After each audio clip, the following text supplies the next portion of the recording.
Isang pinagpalang araw po sa ating lahat at tayo po muli ay nasa ating CLF prayer and fasting for the nation. Tayo po ay nasa ika-47 yugto na po ng ating devotion. At ngayong araw po na ito, ako po muli ang makakasama ninyo. Ako po si Sister Glenda from CLF Navotas. At mayroon po tayong pag-uusapan mamayang tema. Pero bago po yan, tayo po muna ay manalangin. Inaanyayahan ko po ang lahat ng mga nanonood, nakikinig po sa oras nito, na pumikit at tayo po ay yumuko at damhin natin ang presensya ng ating Panginoon. Panginoong Diyos, maraming salamat po sa umagang ito na ipinagkatiwala niyo po at pinagkaloob niyo po sa aming lahat, Panginoon. Dalangin namin, Lord, na sa bawat tenga, sa bawat mata na narito, Panginoon, sa bawat buhay, Panginoon, na patuloy na nakikinig, Panginoon, at inuuna ka upang mapakinggan ang iyong mga salita, Panginoon. Tulungan mo kami, Panginoon, na patuloy na ma-adapt namin ito, Panginoon. Aming malaman kung ano ang nais mo na maiparating sa amin sa araw-araw. Magamit ito, Panginoon, at maging kalakasan ng bawat isa. Lord, sa aming mapag-uusapan, hayaan niyo po na ang banal mong Espiritu ang siyang tunay na aming maranasan, aming matanggap, aming mapapurihan ng banal mong pangalan. Lord, tulungan niyo rin po ang bawat isa, Panginoon, ng mga anak mo na tunay na maging tapat sa iyo, Panginoon, lalong-lalo na sa pag-seek sa iyo, Panginoon, sa pag-alam sa iyo, Panginoon. At patuloy nga rin, Ama, na dinadalangin ko na ikaw ang Diyos na manguna sa bawat puso, bawat buhay, na anuman ang aming mga isipin, anuman ang aming mga gawin, amin man makita, Panginoon, ay magdulot ito, Panginoon, ng kasabikan upang ikaw ay mapapurihan, Panginoon. Lord, patuloy rin po namin dinadalangin, Panginoon, ang lahat ng aming mga suliranin, ang aming mga alalahanin, Panginoon, gayon din, Ama, ang aming mga plano. Patuloy na ikaw, Lord, ang siyang magbigay ng klaro, Panginoon, ng direction sa amin upang masunod namin ang iyong mga nais sa buhay namin, Lord. Panginoon, patuloy naming sinasamba, pinapupurihan ang iyong pangalan. Hayaan mo na sa bawat galaw ng aming buhay, Panginoon, sa bawat naisin namin sa buhay, Panginoon, naroon ka pa rin, Panginoon. Hinihingi pa rin namin ang iyong mga gabay, Panginoon. Maraming salamat, Panginoon, at patawarin niyo rin po kami sa mga nalalaman at hindi hayag na mga kasalanan na mayroon kami, Panginoon. Patawarin niyo po kami mainam at hayaan niyo po makalapit kami sa mamamagitan ng iyong anak na sa Jesucristo sa iyong harapan, Panginoon. We love you, Lord. We trust you. We give all the glory and praises upon your name. Bless us, O Lord Jesus. Bless us, O Holy Spirit. Bless us, O God. In Jesus' mighty name we pray. Amen. Ayan po. At muli po, nasa ika-47 na po tayo ng ating CLF Prayer and Fasting for the Nation. At sa mga oras pong ito, ako po ang mag-uumpisa na magbukas ng yugto or ika-47 yugto. Ayan po, tunay nga na nagagalak ang Panginoon dahil sobrang tagal na po natin dito. Imagine 47 season na po tayo, but yet we are here sharing the Word of God every day. So, meron po tayong tema na pag-uusapan po ngayon at ito po ay the steps that I will be willing to undertake and undergo in order to leave a deep, life-changing imprint of who Jesus is on someone else's life. So, again po, ito po ang ating tema na pag-uusapan ngayong gabi. The steps that I will be willing to undertake and undergo in order to leave a deep, life-changing imprint of who Jesus is on someone else's life. So, ayun po, medyo mahaba ang ating tema, pero ang pinaka-point lang po ng ating pag-uusapan ngayon is nung step or nung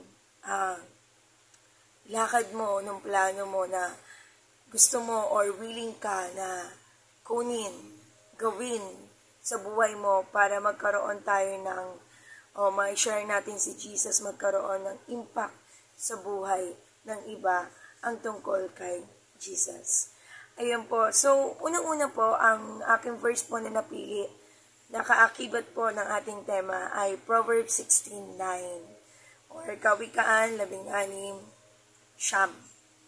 Ang nakasulat po dito, madalas po nadirinig natin ito. So, we can make our plans, but the Lord determines our steps. Or in the other term po or salin, tayo daw po nung nagpaplano. Yan. Pero ang Panginoon nagbibigay ng katagumpayan doon sa ating pinaplano. Of course, we believe naman po na kapag ang plano natin ay kaugnay sa plano ng Panginoon, hindi madamot ang Panginoon upang ito ay maganap sa buhay natin. So, ano nga po ba ng mga plano ko as a Christian, as a follower of God?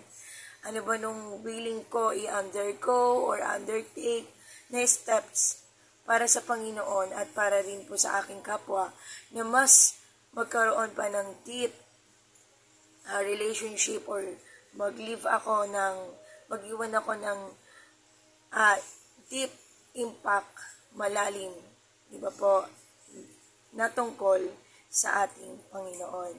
So, ang naiisip ko po ngayon na talaga namang feeling ko is it requires a big and huge step from me is nung sa paglilingkod ko nga po sa Panginoon. Specifically po, alam naman po ninyo ang nangyayari sa Self na Botas. Kami po ay wala pang sariling building. And kami po ay nakakadalo ng gawain or gawa ng gawain po sa CLF Malabon. And we are thankful, beyond thankful dahil mayroon tayong Mother Church na kumukupkop sa atin. Diba po? And as a leader, syempre po, we are longing and praying also for our own church. Syempre po, iba pa rin po, katulad ko ako ay isang guro. Every year, almost every year, hindi naman yearly, pero naranasan ko na rin po magstay sa isang room for 3 years. Imagine then na nag-give ako ng effort doon sa place na iyon. Knowing na aalis din ako doon, nilipat din ako in another room. So, dumating na nga po nung pagkakataon na umalis na ako dun sa room na yon. Nalipat ako sa ibang room since nilipat ako ng ibang grade level. And napapaisip ako, kailangan ko pa ba bang ayusin, pagandahin, or something na pagtuunan muli ng very, very so much effort tong room na to, knowing na alis din ako. Diba? The same thing sa simbahan, of course.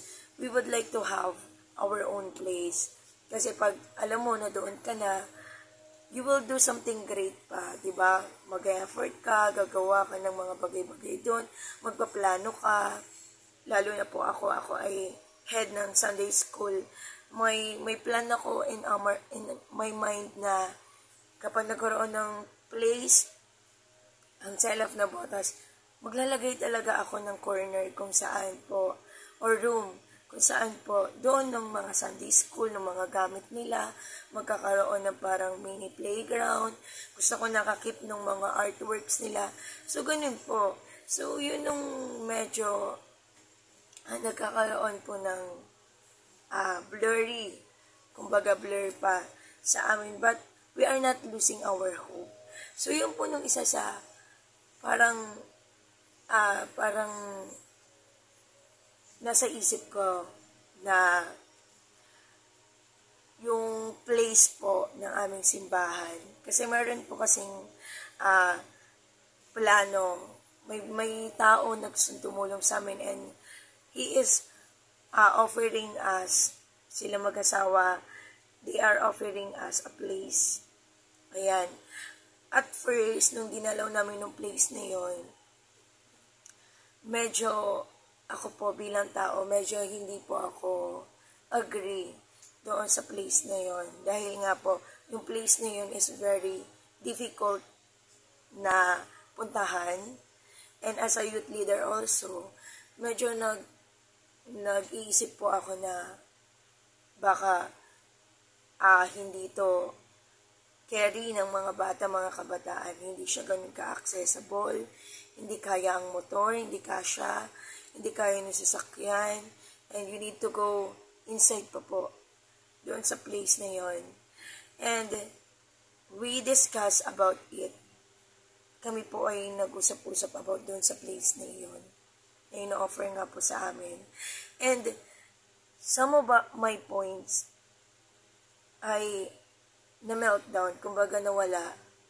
Kumbaga nung pinaglalaban ko na medyo lang po pero agree naman po ako because I believe na kung para sa Panginoon, di ba, there is no difficult place, walang mahirap na gagawin para ma-reach out natin ng mga tao doon.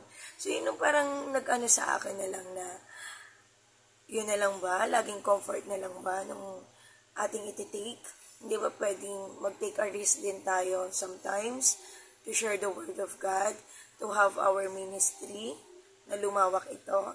So, yun yung mga points din na kinonsidered ko. And as of now, wala pa naman po, hindi pa naman po ito na ganun na pa-final. But then, yun nung isang step na I am willing to take or undergo is to receive and to make a plan also and to collaborate din, mag-share din ba kumbaga kung ano yung mapapabuti doon sa place na iyon kasi ang laki ng potential din po ng place na iyon. Kung ako mismo, sarili ko na ipaglalaban ko kasi ako rin po ay part ng board, kung ipaglalaban ko sa sarili ko sa board na ayoko doon, magulo doon, marumi, hindi siya accessible, hindi siya ganun ka-friendly, ganun, yung place na yon is, may boses ako doon sa board na yon. But then,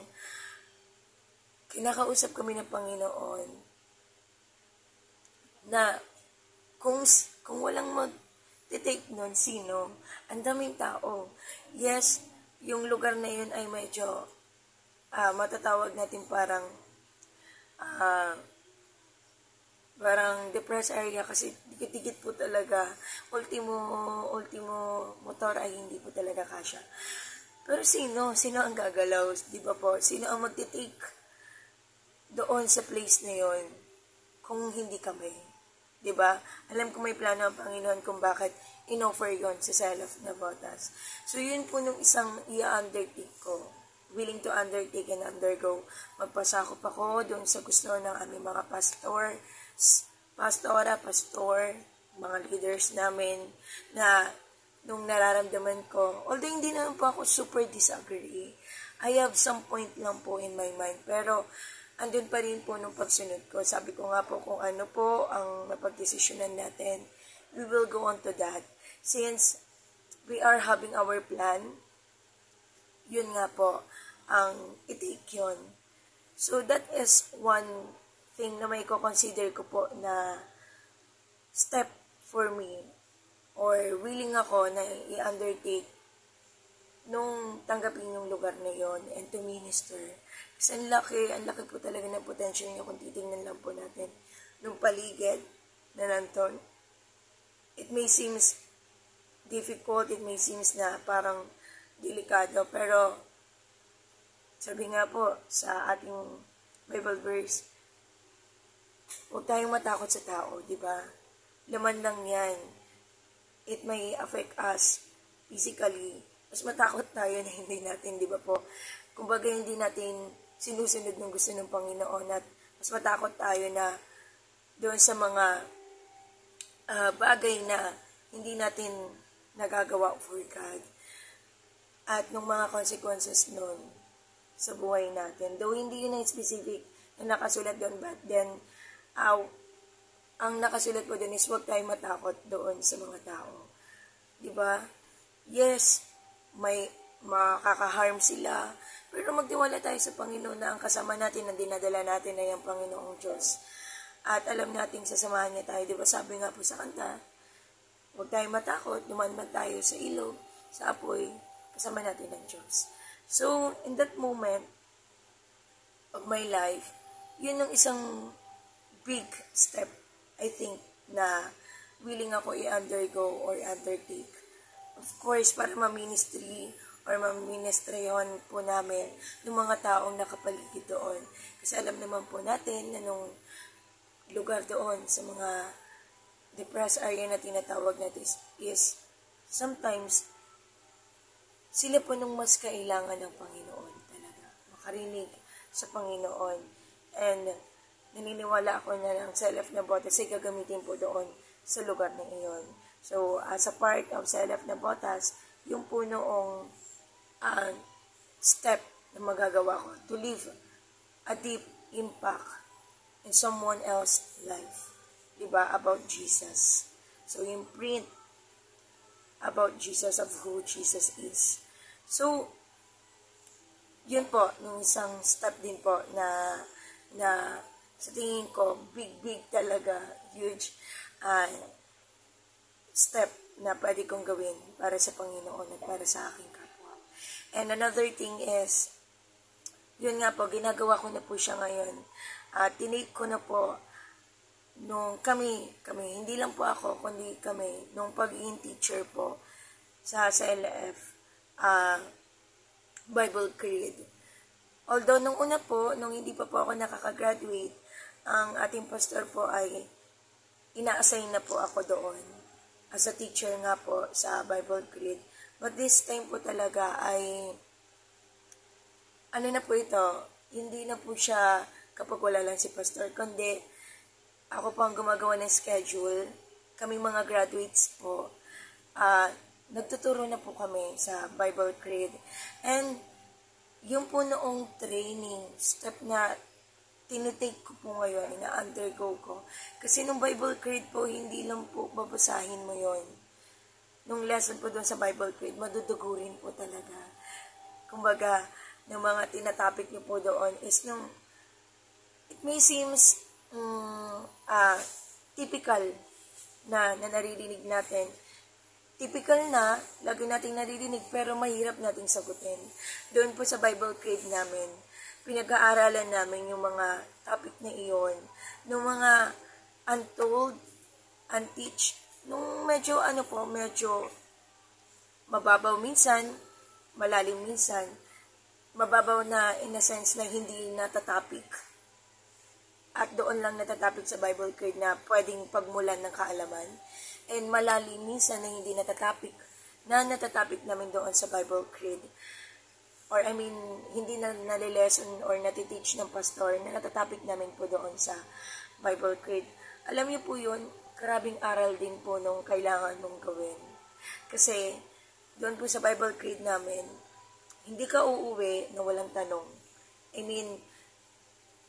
After ng lesson mo, kailangan ka mag-entertain ng mga tanong from a curious mind. Kasi ng mga kabataan natin, di ba, medyo curious pa sila tungkol sa Panginoon. So, kapag ikaw ang nagtatopic doon, ikaw ang nagtuturo doon, you must be open. Kumbaga, marami kang baon para masagot sila. So, you as a lecturer or discusser doon po sa ating Bible Creed, you need to study more. So, yun po nung another step din po na ina-undergo ko, na-undertake ko, na kapag ako po ang magtuturo ng Bible Creed, kailangan aral na aral ko siya. Kasi nahihiya po ako sa Panginoon na baka makapagsabi po ako ng wala naman doon sa Word, wala sa Bible, hindi yun yung gusto ng Panginoon. So, I ask wisdom po talaga every time na ako po ang nagtuturo sa Bible Creed. And, well, in fact po, next week ako po ang magtuturo at medyo, rin po, nung topic ko. Ang topic ko po doon ay, ano ang masasabi ng Bible? O ano nga ba ang sinasabi ng Bible tungkol sa babaeng pastor? Ayan, so, inaaral ko pa rin po yan. Kasi gusto ko nga po na, ang masasabi ko po doon sa Bible Creed na yun ay, tungkol nga po at nandoon sa Bible at grounded po doon sa Bible, based po talaga sa Bible. So yun nung isa ko pong undergo this time, this year of my life, is to take more seriously doon sa training namin na binibigay ni Pastor kasi nagpapahiwatig na din ang aking pastor, ang aming pastor na kaming mga graduates, una na nga po si Kevin, ay mag-speak nga po na din sa Sunday service. So, ibang level na din po yun, di ba po? So, itong training na ito sa pagsasalita ng Bible Creed, alam ko na it's a huge step din po or training sa aming mga graduates.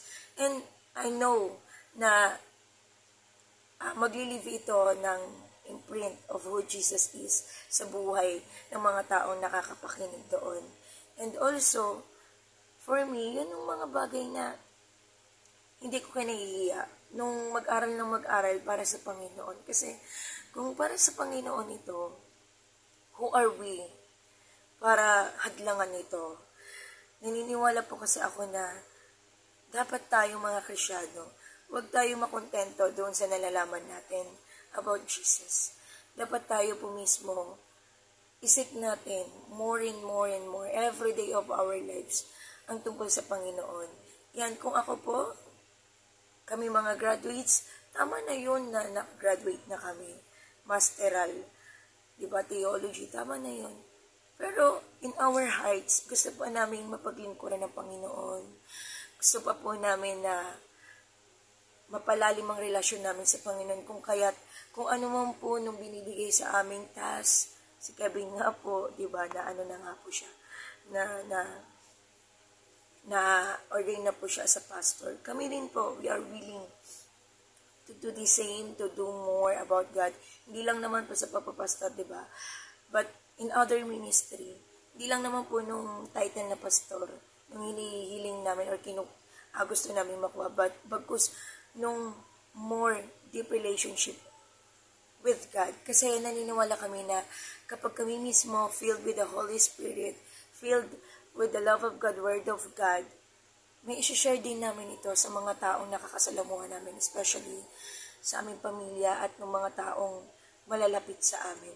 So, that's one thing na sa tingin ko, nung ina-undergo ko, na sa tingin ko po ay makakatulong to leave imprint at deep life-changing sa mga taong nakakapakinig sa amin, sa aming makakasalamuha pa, to leave, di ba po, imprint of who Jesus is on in someone else's life.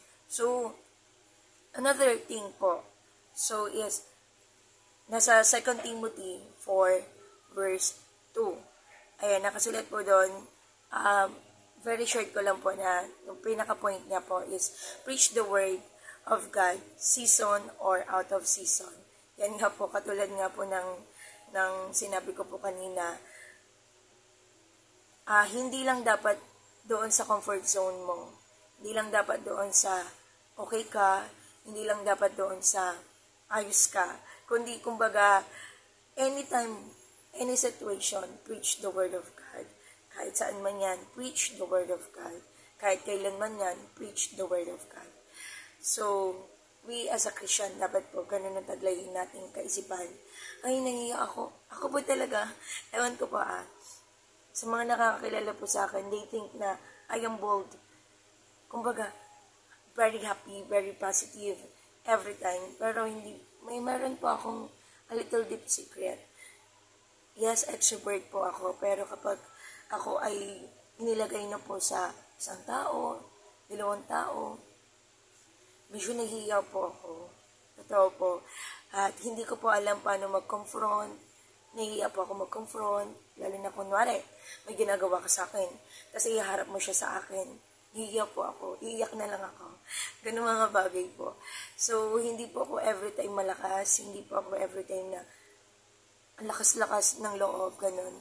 So, dito, it reminds me na kahit hindi ako okay, kahit okay ako, kahit nahihiya ako, kahit malakas loob ko, I need to share the word of God. I need to preach the word of God. It's not me anymore, but it's God na pinaglilingkuran ko. And also another verse po ng Panginoon na matatagpuan po natin sa 1 Peter 3:15. But in your hearts, revere Christ Lord, always prepared to give an answer to everyone who asks you to give the reason for the hope that you have. But do this with gentleness and respect. Ayan. Ayun nga po, nag-training nga po namin sa Bible Creed.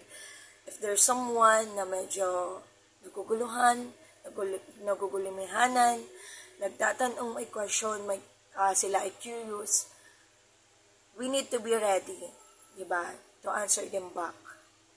Diba po? But do this with gentleness and respect to them. Wag natin sila hamakin. Sasabihin na, ano ba yan? Wala kayong alam, tagal-tagal nyo ng Kristyano.